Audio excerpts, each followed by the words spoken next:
Hello, hello, hello. Today is Monday, August 7th, and I am bringing you this Monday motivational video.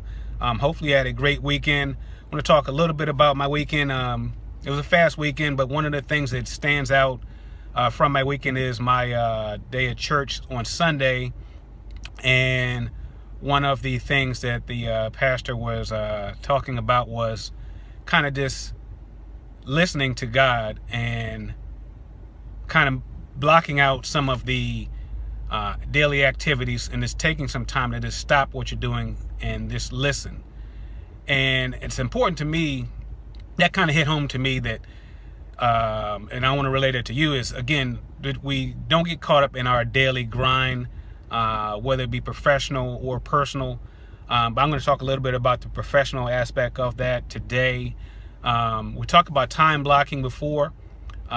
Basically, that is where you block out a certain amount of time per day to do certain activities.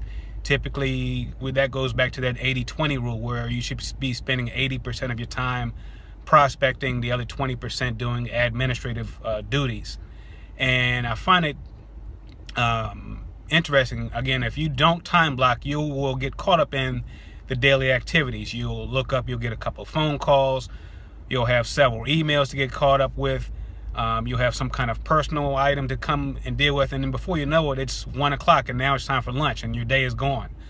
So if you don't time block, then you're going to get caught up in those activities, that 20% rule. So time block. My time blocking is 9 a.m. to 1 p.m. daily. I don't do any of the 20% items in that time frame. It's all in the 80%. So again, stop what you're doing.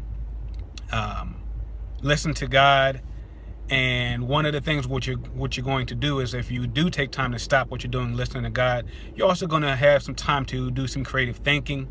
You're going to have some time to reflect. You're going to have some time to block things out that are not important to you, or let me phrase it, that don't take precedence to you that day. So again, go back to that 80-20 rule, time blocking. Stop and take time to listen to God. I'm going to leave you with today's quote. It is a very short quote, but very powerful. When one must, one can. Again, when one must, one can. Until next week, I look forward to talking to you. Please share with me your motivational videos, your information, and I'll see you next week.